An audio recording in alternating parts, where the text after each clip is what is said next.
Hello everyone, welcome to my channel. तो आज हम लेकर के आए हैं PGT, TGT, NET, KVS, TET and other teacher recruitment exam के लिए जितने भी प्रकार के टीचर रिक्रूटमेंट एग्ज़ाम है सभी के लिए बहुत ही महत्वपूर्ण क्वेश्चन आज हम लेकर के आए हैं इस वीडियो में। तो आइए शुरू करते हैं। हम टोटल 100 क्वेश्चन को लेकर के आए हैं, तो आइए फटाफट करते हैं। सबसे पहला क्वेश्चन है आज का, गंगा अवतरण का दृश्य कहाँ चित्रित है। क्वेश्चन नंबर 1, गंगा अवतरण का दृश्य कहाँ चित्रित है। तो ये राइट आंसर हो जाएगा मामल्लपुरम में गंगा अवतरण का दृश्य चित्रित है। नेक्स्ट क्वेश्चन देखते हैं, वह कौन सा ग्रंथ है जिसमें बुद्ध की कुशीनगर की अंतिम यात्रा का वर्णन है। कौन सा ग्रंथ में बुद्ध का जो अंतिम यात्रा था, कुशीनगर में बुद्ध की मृत्यु हुई थी, तो कौन सा ग्रंथ में बुद्ध की कुशीनगर की अंतिम यात्रा का वर्णन है। तो यह महापरिनिर्वाण सूत्र में इसका वर्णन है बुद्ध की। राइट आंसर हो जाएगा ऑप्शन ए। नेक्स्ट क्वेश्चन है, निम्नलिखित में से कौन प्रस्थान त्रयी में सम्मिलित नहीं है। भगवत गीता, भागवत उपनिषद या ब्रह्मा सूत्र। तो इसका राइट आंसर हो जाएगा भगवत गीता। भागवत जो है यह प्रस्थान त्रयी में सम्मिलित नहीं है। नेक्स्ट क्वेश्चन है, सबसे पहले 4 आश्रमों का वर्णन आया है, वह है उपनिषद। वह उपनिषद है, कौन सा उपनिषद है। ईश, छंदो या बृहदारण्यक या फिर जवालोपनिषद है। इसका right answer option D. Next question है, निम्नलिखित पशु समूहों में से कौन सा समूह मोहनजोदड़ो की पशुपति मुहर पर अंकित है। निम्नलिखित पशु समूहों में से कौन सा समूह मोहनजोदड़ो की पशुपति मुहर पर अंकित है।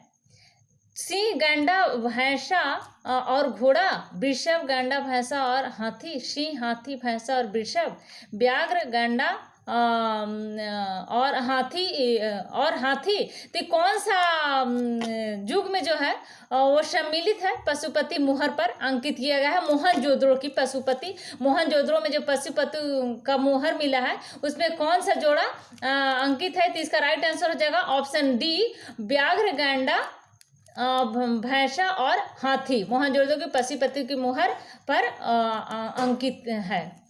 नेक्स्ट क्वेश्चन है, चोल सम्राट के अधीन कुरम क्या था। तो कुरम कुछ ग्रामों का समूह था। चोल साम्राज्य के अंतर्गत था। तो चोल सम्राटों के अधीन कुरम क्या था। तो ग्रामों का समूह को कुरम कहा गया था, कुरम कहा जाता था चोल सम्राट के टाइम में, चोल शासन काल में। नेक्स्ट क्वेश्चन है, तमिल कवियों के तीसरे संगम की पीठ कहाँ थी। तमिल कवियों के तीसरे संगम की पीठ कहाँ थी। कांची, तंजौर, मदुरै, उदयपुर। तो इसका राइट आंसर है मदुरै थी तमिल कवियों के तीसरे संगम की पीठ। तमिल कवियों के तीसरे संगम की पीठ कहाँ थी। तो मदुरै में थी। राइट आंसर है ऑप्शन सी। नेक्स्ट क्वेश्चन, निम्नलिखित में से कौन चोल वंश का राजस्व अधिकारी था। चोल वंश का राजस्व अधिकारी बरिटपत्तो तागका था। बरिटपत्तो तागका चोल वंश का राजस्व अधिकारी। नेक्स्ट क्वेश्चन है, चतुष्पाद शिव प्रतिमा कहाँ है। तो चतुष्पाद शिव प्रतिमा खजुराहो में है, शिव का मंदिर। तो चतुष्पाद शिव प्रतिमा है खजुराहो का मंदिर। ऑप्शन राइट आंसर हो जाएगा ऑप्शन डी।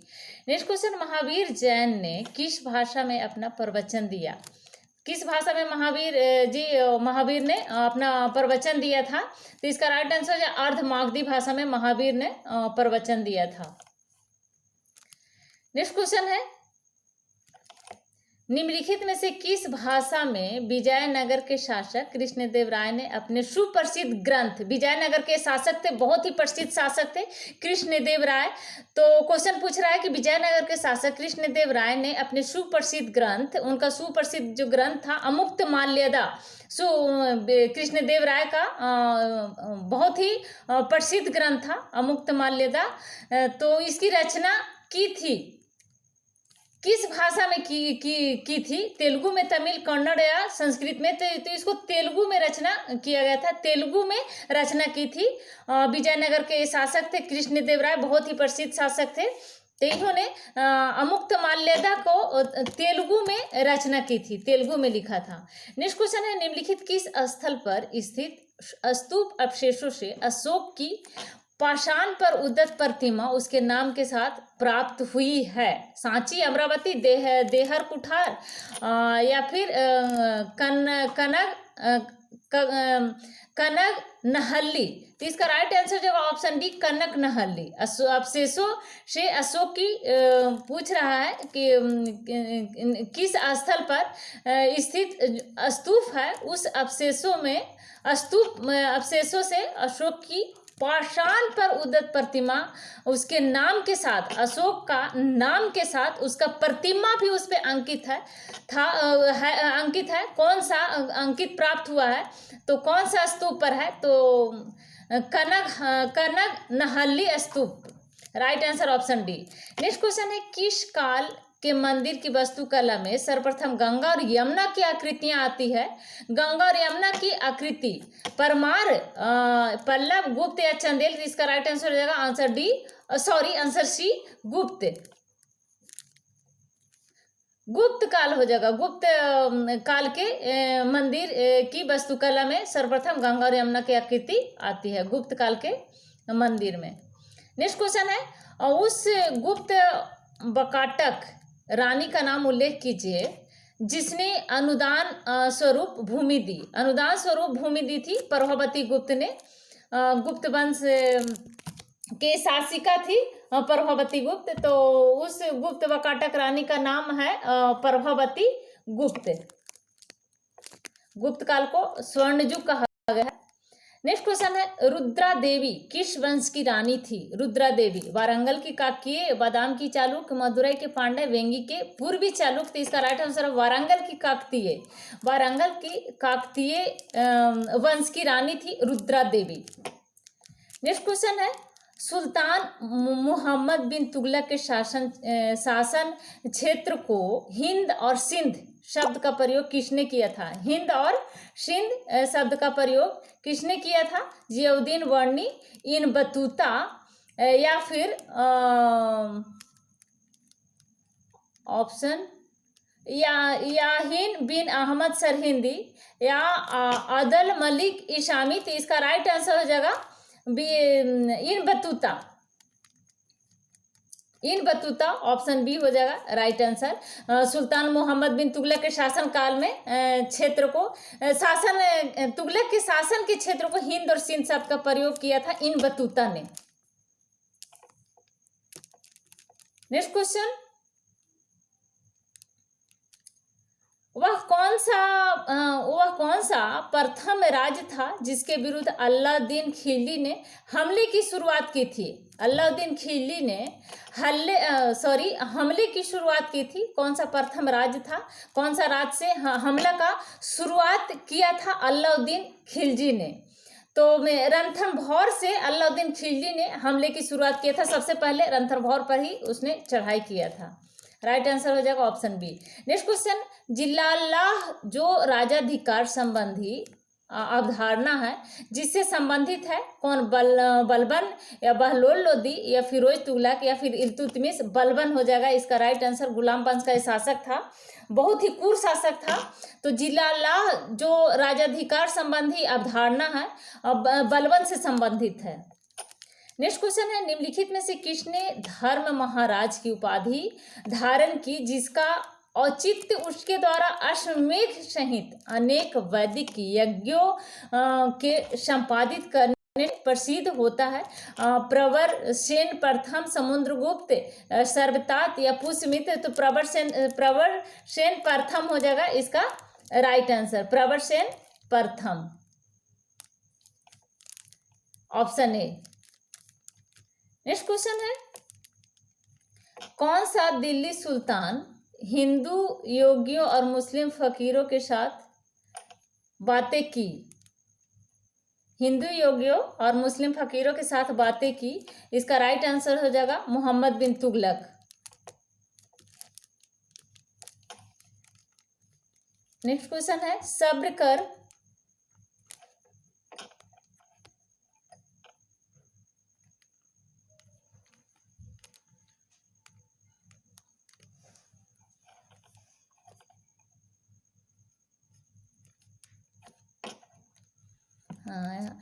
नेक्स्ट क्वेश्चन है, सब्र कर किस पर सब्र कर, सब्र एक प्रकार का कर था, कर हुआ करता था, तो सब्र कर जो है किस पर लागू होता था। क्वेश्चन नंबर 22 का ऑप्शन है, पहला ऑप्शन है गैर मुसलमानों पर विदेशी व्यापार पर, औद्योगिक विकास पर, जल आपूर्ति बनाए रखने पर। तो सब्र कर जो हुआ करता था वो जल आपूर्ति बनाए रखने पर लगाया जाता था, जल आपूर्ति बनाए रखने पर सब्र कर। नेक्स्ट क्वेश्चन है, किस मंगोल सेनापति ने अलाउद्दीन खिलजी को हराया था। अलाउद्दीन खिलजी को, खिलजी वंश का शासक था अलाउद्दीन खिलजी, तो इसको किसने हराया था, तो तरगी ने हराया था। तरगी मंगोल सेनापति था तरगी, तो इसी ने अलाउद्दीन खिलजी को हराया था। नेक्स्ट क्वेश्चन है, सुल्तानगढ़ी किसका मकबरा था। सुल्तानगढ़ी कुतुबुद्दीन ऐबक का, या फिर रुकनुद्दीन फिरोज का, या बलबन का, नसरुद्दीन महमूद का। तो नसरुद्दीन महमूद का था सुल्तानगढ़ी का मकबरा। सुल्तानगढ़ी का मकबरा नसरुद्दीन महमूद का था। नेक्स्ट क्वेश्चन है, क्वेश्चन नंबर 25 को देखते हैं, बली और अमीर के पदों को किसने पृथक किया। बली और अमीर के पद को बलबन ने, मोहम्मद बिन तुगलक ने, अलाउद्दीन खिलजी, गयासुद्दीन तुगलक। तो इसका राइट आंसर हो जाएगा मोहम्मद तुगलक। तुगलक वंश का शासक था मोहम्मद तुगलक। तो बली और अमीर के पदों को अलग किया था मोहम्मद बिन तुगलक ने। नेक्स्ट क्वेश्चन है, क्वेश्चन नंबर 26, बखर क्या है। बखर है क्या, इतिहास रचना के वर्णनात्मक साधन, गुप्तचरों की सूचना, राजकीय घोषणाएं, या विदेशी समाचार पत्र। तो बखर इतिहास रचना के वर्णनात्मक साधन है। बखर क्या है, इतिहास रचना के वर्णनात्मक साधन, इतिहास को वर्णन करने का एक साधन है बखर। नेक्स्ट क्वेश्चन है, पानीपत के तृतीय युद्ध में मराठों की ओर से लड़ते हुए मरने वाला मुसलमान सेनानायक कौन था। पानीपत के तृतीय युद्ध में प्रथम युद्ध बाबर और इब्राहिम लोदी के साथ हुआ था। उसी के साथ लोदी वंश का अंत हो गया था और मुगल वंश का स्थापना हुआ था बाबर के द्वारा। तो इसमें पूछ रहा है पानीपत के तृतीय युद्ध, तो पानीपत के बीच तृतीय युद्ध मराठों के साथ हुआ था। पानीपत का प्रथम युद्ध 1526 में और द्वितीय 1556 में, तृतीय 1561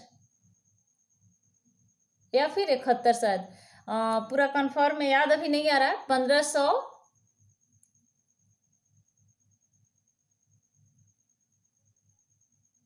कंफ्यूजन हो रहा है थोड़ा।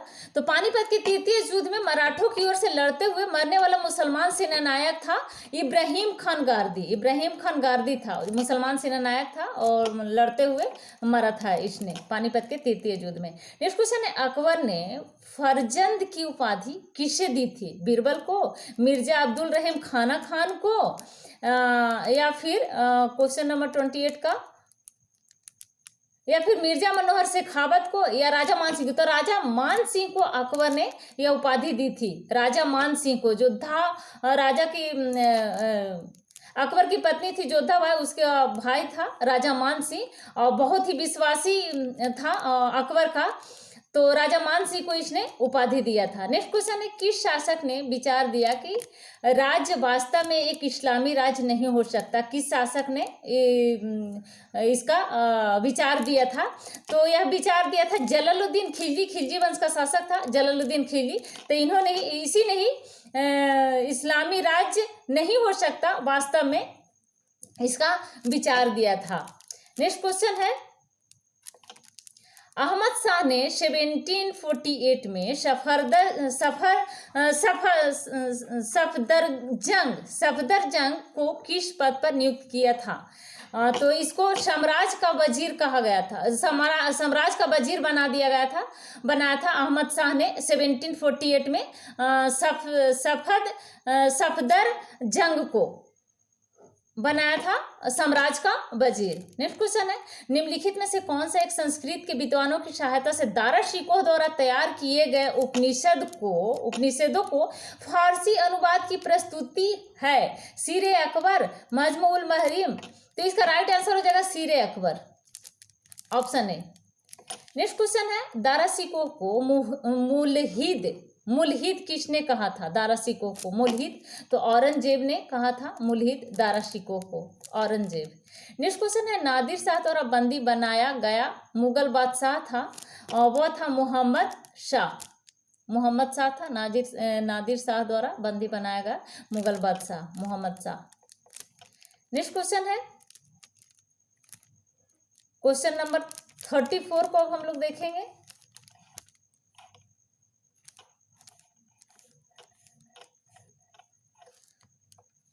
क्वेश्चन नंबर 34 में है कि निम्नलिखित में से अशोक का कौन सा शिलालेख में धार्मिक के विषय में कहता है? अशोक तो ब्राह्मण शिलालेख में धार्मिक विषय के बारे में चर्चा किया गया है। ब्राह्मण शिलालेख में, अशोक का ब्राह्मण शिलालेख में धार्मिक विषय के बारे में बताता है। नेक्स्ट क्वेश्चन है किसके विरुद्ध शाहजहां ने करतारपुर का युद्ध लड़ा था? करतारपुर का युद्ध शाहजहां ने किसके विरुद्ध लड़ा था? तो गुरु गोविंद सिंह के विरुद्ध लड़ा था करतारपुर का युद्ध शाहजहां ने, गुरु गोविंद सिंह। नेक्स्ट क्वेश्चन है क्वेश्चन नंबर 30, रॉबर्ट क्लाइव ने मुगल शासक से बंगाल, बिहार और उड़ीसा की दीवानी किस वर्ष स्वीकार की? रॉबर्ट क्लाइव ने स्वीकार करवा ली थी। तो रॉबर्ट क्लाइव ने मुगल शासक से बंगाल, बिहार, उड़ीसा की दीवानी जो थी वो स्वीकार करवा लिया था 1765 में। Right answer option B. Next question है निम्नलिखित में से कौन सा केंद्र भारत में डच वाणिज्यिक केंद्र नहीं था? डच वाणिज्यिक केंद्र हुगली नहीं था। नेक्स्ट क्वेश्चन है उस अंग्रेज अधिकारी का नाम बताइए जिसने चंद्रगिरी के शासक से वर्ष 1639 में मद्रास पट्टे पर लिया था। मद्रास को पट्टे पर लिया था, वह कौन सा शासक था? कौन सा अंग्रेज अधिकारी था जिसने चंद्रगिरी के शासक से 1639 में मद्रास पट्टे पर लिया था, मद्रास को ले लिया था पट्टे पर? तो वह फ्रांसिस डे। फ्रांसिस डे था अंग्रेज अधिकारी। तो चंद्रगिरी के शासक से या 1639 में मद्रास पट्टे पर ले लिया था। नेक्स्ट क्वेश्चन है वह कौन सा हिंदू चित्रकार था जो जहांगीर द्वारा ईरान के शाह अब्बास प्रथम का छायाचित्र बनाने के लिए भेजा गया था? बशावन था।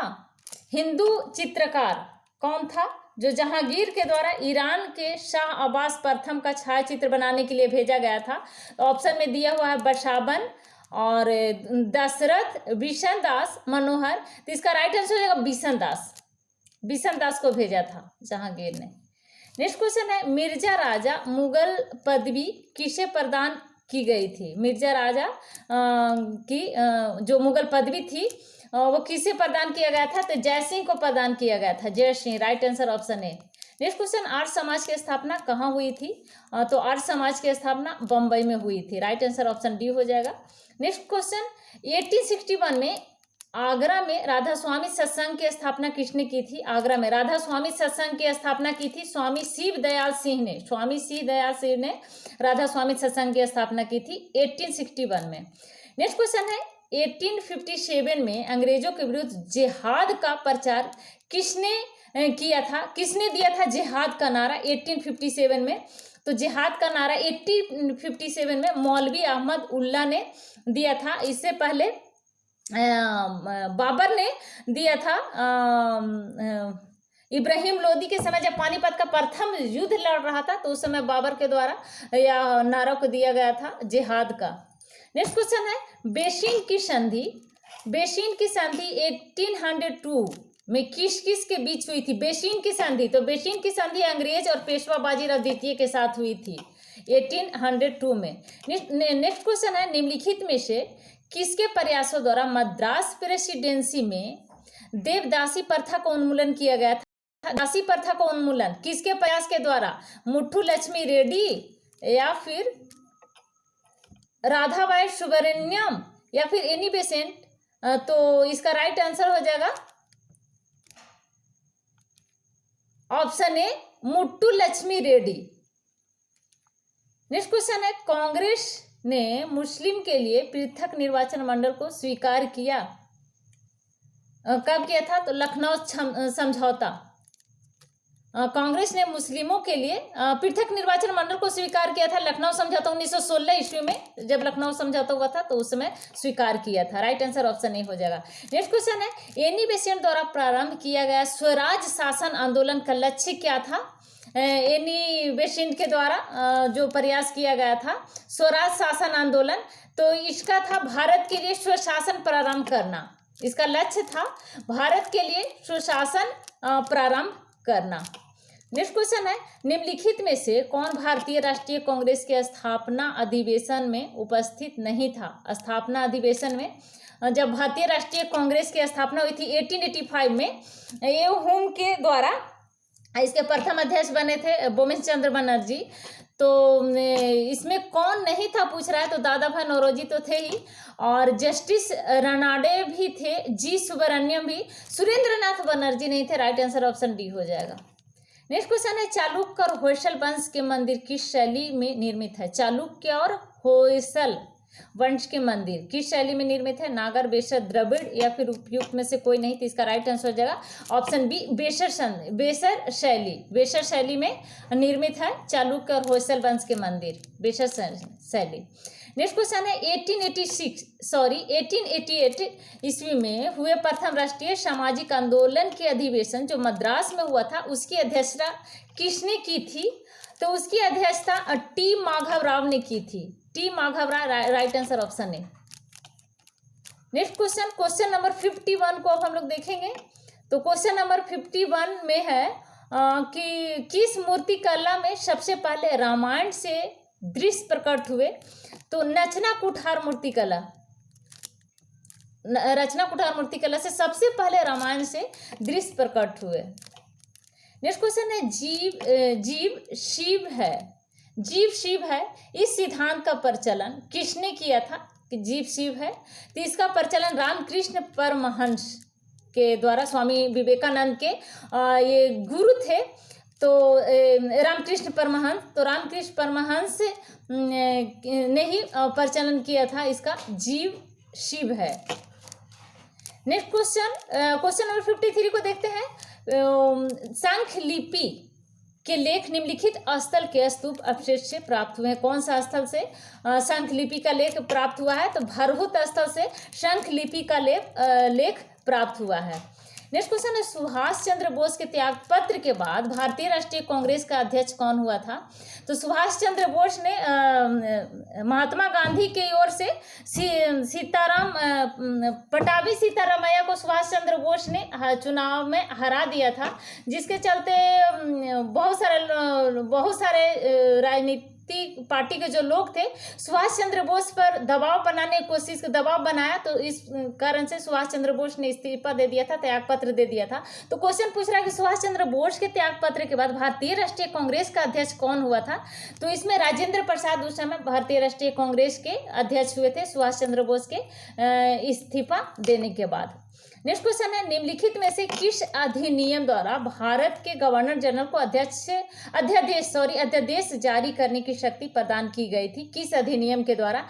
तो भारतीय परिषद अधिनियम 1861 के द्वारा अध्यादेश जारी करने की शक्ति की गई थी भारत के गवर्नर जनरल को। नेक्स्ट क्वेश्चन है, निम्नलिखित संतों में से किसे उसके अनुयायी विष्णु का अवतार मानते हैं? कौन सा संतों में से, ये जो संत का ऑप्शन दिया हुआ है उनमें से किसको अनुयायी विष्णु का अवतार मानते हैं? चैतन्य, रामानंद, रामानुज या फिर वल्लभाचार्य?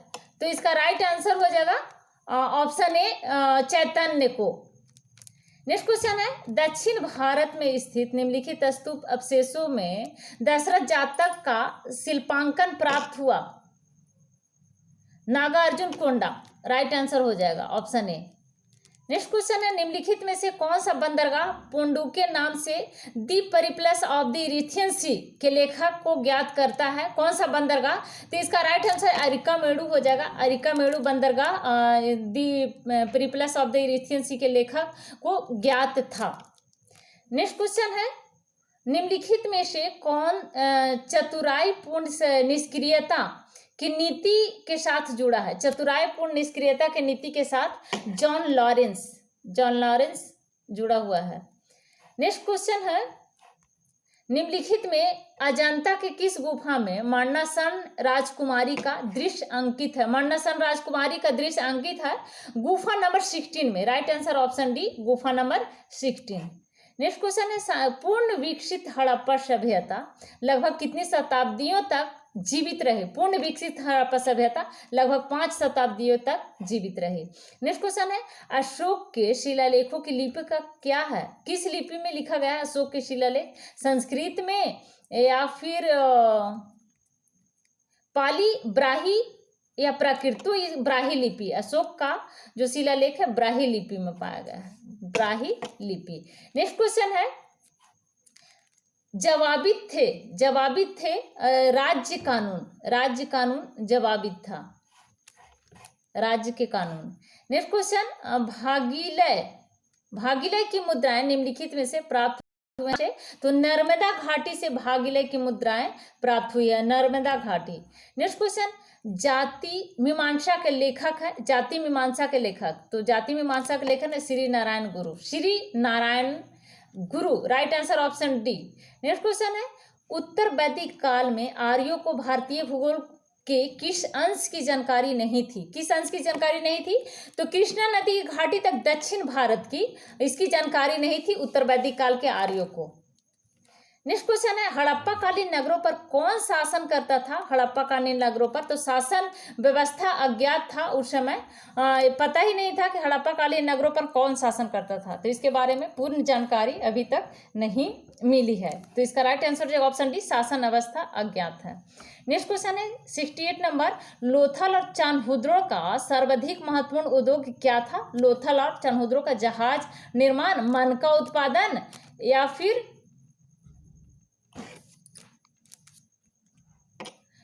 हथकरघा वस्त्र उद्योग, धातु कर्म, तो इसका हो जाएगा राइट आंसर मन का उत्पादन। लोथल और चान्हुद्रो का सर्वाधिक महत्वपूर्ण उद्योग था मन का उत्पादन। Right answer option B. Next question 67 को देखते हैं, 69 को सॉरी।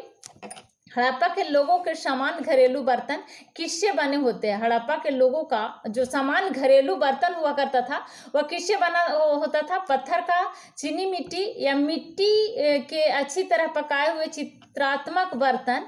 तो इसका आंसर हो जाएगा ऑप्शन सी, मिट्टी के अच्छी तरह पकाए हुए चित्रात्मक बर्तन था। नेक्स्ट क्वेश्चन, उपलब्ध प्रमाणों के आधार पर हड़प्पा सभ्यता ने मानव जाति को जो 2 अस्थायी उपहार प्रदान किए थे वे क्या था? तो वह था गेहूं और कपास की खेती। गेहूं और कपास की खेती था वो 2 उपहार। उपलब्ध प्रमाणों के आधार पर हड़प्पा सभ्यता ने जो मानव जाति को 2 अस्थायी उपहार जो दिया था वह था गेहूं और कपास की खेती। नेक्स्ट क्वेश्चन है, प्रसिद्ध बौद्ध विद्वान अश्व घोष किसके समकालीन थे? तो अश्व घोष थे कनिष्क के समकालीन, कनिष्क के दरबार में रहा करते थे अश्व घोष, दरबारी कवि थे। नेक्स्ट क्वेश्चन है, बुद्ध के प्रवचनों का संकलन प्रसिद्ध धम्मपद निम्नलिखित में से किस ग्रंथ का अंग है? प्रसिद्ध धम्मपद किस ग्रंथ का अंग है? तो सूत पिटक का अंग है, सूत पिटक। नेक्स्ट क्वेश्चन है, प्रथम बौद्ध संगीति का अध्यक्ष कौन था? तो प्रथम बौद्ध संगीति का अध्यक्ष थे महाकश्यप। राइट आंसर ऑप्शन बी, महाकश्यप। नेक्स्ट क्वेश्चन है, युद्ध का प्रारंभ मनुष्य के मस्तिष्क में होता है किस ग्रंथ में उल्लेखित है? तो यह उल्लेख है अथर्ववेद में। युद्ध का प्रारंभ मनुष्यों के मस्तिष्क में होता है, तो अथर्ववेद में इसका उल्लेख किया गया है। नेक्स्ट क्वेश्चन है, निम्नलिखित में से कौन से ग्रंथ वेदों या श्रुतियों के अंग नहीं थे? वेदों या श्रुतियों के अंग, तो पुराण जो था वेदों और श्रुतियों के अंग नहीं थे, पुराण नहीं था। नेक्स्ट क्वेश्चन है, जनपद स्तर पर मौर्य अधिकारियों का सही अवरोही क्रम। मौर्य अधिकारी, तो मौर्य वंश का संस्थापक था। जनपद स्तर पर मौर्य अधिकारी, अच्छा अधिकारी के बारे में बोल रहा है, तो मौर्य वंश का संस्थापक था चंद्रगुप्त मौर्य, जिसने नंद को धनानंद को हरा करके मौर्य वंश की स्थापना किया था चंद्रगुप्त मौर्य ने। और उसका प्रधानमंत्री था कौटिल्य विष्णुगुप्त, जिसका मेन नाम है। तो क्वेश्चन पूछ रहा है कि जनपद स्तर पर मौर्य अधिकारियों का सही अवरोही क्रम, मौर्य अधिकारी के बोल रहा है कि सही अवरोही क्रम क्या है, तो ये सही अवरोही क्रम है प्रादेशिक रज्जुक और युक्त। Right answer option D. Next question है भारत का निम्नलिखित कौन वर्तमान प्रांत मौर्य साम्राज्य का अंग नहीं था। तो मौर्य साम्राज्य का जो अंग नहीं था वो है उपयुक्त ए और बी, जो है केरल और तमिलनाडु, या भारत का वर्तमान प्रांत मौर्य साम्राज्य का अंग नहीं था उस समय, केरल और तमिलनाडु। नेक्स्ट क्वेश्चन है अशोक के किस शिलालेख से युद्ध और हिंसा के कारण जनित उसके अंतर्मन की व्यथा प्रकट होती है। कौन सा शिलालेख से युद्ध और हिंसा के कारण जो उसका हृदय विचलित हुआ था, तो उसके बारे में कौन सा शिलालेख में वर्णन है, कौन सा शिलालेख में प्रकट होता है, उसके अंतर्मन की व्यथा कौन सा शिलालेख में प्रकट होता है, तो धौला और जौनगढ़ शिलालेख में प्रकट होता है। नेक्स्ट क्वेश्चन है निम्नलिखित में से कौन सा पक्ष अशोक के धाम का एक सैद्धांतिक पक्ष नहीं है। अशोक का धाम का एक सैद्धांतिक पक्ष नहीं है, तो इसका राइट आंसर हो जाएगा ऑप्शन डी, पापों से भय। नेक्स्ट क्वेश्चन है क्वेश्चन नंबर 80 को देखेंगे। मौर्य दरबार में मिस्र के राजा टालेमी फिलाडेल्फस का दूत कौन था। मिस्र के राजा टालेमी फिलाडेल्फस, तो इसका राजा था डायनेसियस था इसका राजा। नेक्स्ट क्वेश्चन है निम्नलिखित में से किसने चोल साम्राज्य के प्रशासनिक प्रभावों का सही अवरोही क्रम ज्ञात होता है। किससे चोल साम्राज्य के प्रशासनिक प्रभावों का सही अवरोही क्रम ज्ञात होता है, तो मंडलम कोंडम नाडु। राइट आंसर ऑप्शन बी हो जाएगा। नेक्स्ट क्वेश्चन है दक्षिण भारत में चोलों का वास्तविक संस्थापक कौन था। दक्षिण भारत में चोलों का वास्तविक संस्थापक था परांतक प्रथम। नेक्स्ट क्वेश्चन है राजेंद्र चोल ने किस पाल नरेश को पराजित किया था, तो महिपाल प्रथम को पराजित किया था, महिपाल प्रथम। नेक्स्ट क्वेश्चन है सारनाथ से प्राप्त अशोक के स्तंभ पर कौन सा पशु उत्कीर्णित नहीं है, तो हिरण नहीं उत्कीर्ण है। कुकुदमान कुबड़ वाला वृषभ उस पे अंकित किया हुआ है, उत्कीर्ण किया हुआ है, हाथी भी आस भी, तो हिरण इसमें से राइट आंसर हो जाएगा जो नहीं उत्कीर्ण किया हुआ है। नेक्स्ट क्वेश्चन को देखते हैं। मौर्य काल में शिक्षा सर्वाधिक प्रसिद्ध केंद्र कौन सा था, तो तक्षशिला था मौर्य काल का सर्वाधिक शिक्षा का केंद्र, तक्षशिला। नेक्स्ट क्वेश्चन है मोहम्मद बिन तुगलक द्वारा सांकेतिक मुद्रा का प्रचलन संबंधी प्रयोग किस कारण से विफल हुआ था। मोहम्मद बिन तुगलक के द्वारा जो सांकेतिक मुद्रा का प्रचलन किया गया था वो विफल हो गया था। तुगलक वंश का शासक था, बहुत ही पढ़ा लिखा शासक था, लेकिन इसका जो भी ये काम करता था वह असफल हो जाता था हर काम में, और इसी ने राजधानी को चेंज किया था। तो क्वेश्चन पूछ रहा मोहम्मद बिन तुगलक द्वारा सांकेतिक मुद्रा का जो प्रचलन किया गया था, प्रचलन संबंधी जो प्रयोग था, किस कारण से विफल हो गया था, तो इसका राइट आंसर हो जाएगा ऑप्शन बी, व्यापक स्तर पर नकली सिक्कों की ढलाई होना शुरू हो गई थी, जिसके कारण इसका जो सांकेतिक मुद्रा का जो प्रचलन किया था इसने मोहम्मद बिन तुगलक ने, वह विफल हो गया था। नेक्स्ट क्वेश्चन है अलाउद्दीन खिलजी द्वारा नियंत्रण व्यवस्था या फिर आर्थिक अधिनियमों के पीछे क्या उद्देश्य था। मोहम्मद अलाउद्दीन खिलजी के द्वारा बाजार पर नियंत्रण जो लगाया गया था, नियंत्रण व्यवस्था जो लाया गया था, या फिर आर्थिक अधिनियमों के पीछे क्या इसका उद्देश्य था, तो इसका उद्देश्य था सीमित वेतन में अपने सैनिकों को संतुष्ट रखना। सैनिकों को संतुष्ट रखने के लिए इसने इसको लाया था, इसका उद्देश्य यही था। नेक्स्ट क्वेश्चन है लोदी वंश के शासक किस जाति या प्रदेश से मूलतः संबंधित थे, तो ये विशुद्ध अफगानी थे, अफगान या पठान के थे लोदी वंश के शासक।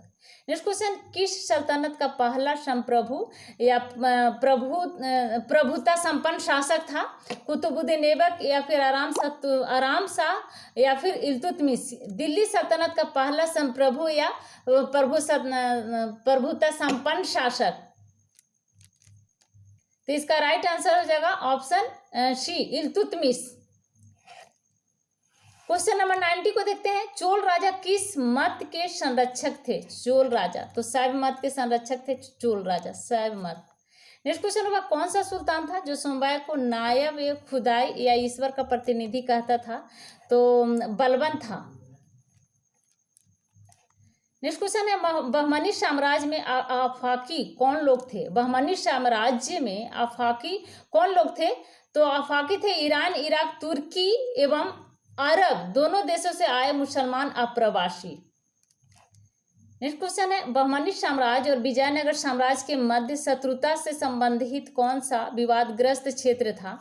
तो यह था रायचूर दोआब, और जो विवादग्रस्त क्षेत्र था रायचूर दोआब। नेक्स्ट क्वेश्चन है, बहमनी साम्राज्य की स्थापना के लिए निम्नलिखित में से कौन सी परिस्थिति उत्तरदायी था? कौन सी परिस्थिति उत्तरदायी था बहमनी साम्राज्य की स्थापना के लिए? तो इसका राइट आंसर हो जाएगा, बहमनी साम्राज्य के लिए जो परिस्थिति था वह था अमीरान ए सदाह विद्रोह। नेक्स्ट क्वेश्चन है, फिरोज शाह तुगलक ने किसकी स्मृति चिरस्थायी रखने के लिए जौनपुर नगर की स्थापना की थी? तो मोहम्मद बिन तुगलक की स्मृति को चिरस्थायी रखने के लिए जौनपुर नगर की स्थापना फिरोज शाह तुगलक ने की थी। नेक्स्ट क्वेश्चन है, औरंगजेब द्वारा किस अंतिम दक्षिणी राज्य को मुगल साम्राज्य में शामिल किया गया था? औरंगजेब के द्वारा तो गोलकुंडा को शामिल कर लिया गया था औरंगजेब के द्वारा। नेक्स्ट क्वेश्चन है, सल्तनत कालीन केंद्रीय शासन व्यवस्था में सर्वोच्च एवं असाधारण पदासीन अधिकारी कौन था? सर्वोच्च एवं असाधारण पदाधीन अधिकारी था नायाब ए मुल्क, सल्तनत कालीन अधिकारी। नेक्स्ट क्वेश्चन है, बरीद कौन थे? तो शाही कारखानों में काम करने वाले दस्तकार या फिर सुल्तान के अंगरक्षक? नहीं, इसका राइट आंसर हो जाएगा option D, option D.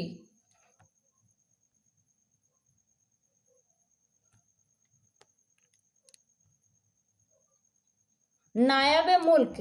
Next question है, क्वेश्चन नंबर 98, बरीद कौन थे? बरीद कौन थे? तो गुप्तचर एवं सूचना एकत्रित करने वाले थे बरीद। गुप्तचर एवं सूचना एकत्रित करने वाले अधिकारी थे बरीद। गुप्तचर एवं सूचना एकत्रित करने वाले अधिकारों को बरीद कहा जाता था। नेक्स्ट क्वेश्चन है, सल्तनत काल में उत्तराधिकार का क्या सामान्य नियम था? सल्तनत काल में उत्तराधिकार का क्या सामान्य नियम था? सल्तनत काल में उत्तराधिकार का सामान्य नियम था अमीरों के मंतव्य और गद्दी के लिए दावेदार व्यक्ति की अपनी शक्ति एवं क्षमता या योग्यता। क्वेश्चन नंबर 100 है, तैमूर को सैयद वंश प्रतिनिधि ख्रीज खां द्वारा संस्थापित राजवंश क्यों कहा जाता था? तो इसको ख्रीज खां पैगंबर का वंशज था, इसलिए इसको सैयद वंश प्रतिनिधि ख्रीज खां द्वारा संस्थापित राजवंश कहा जाता था। तो ये थे आज के हमारे प्रीवियस ईयर का क्वेश्चन हम लेकर के आए थे। पीजीटी और TGT NET, KVS, TET and other teacher recruitment exam का जितने भी क्वेश्चन था उसको हम लेकर के आए थे। तो अगर अभी तक आपने मेरे चैनल को सब्सक्राइब नहीं किया है तो प्लीज़ मेरे चैनल को सब्सक्राइब करें, लाइक करें एंड शेयर करें। Thank you.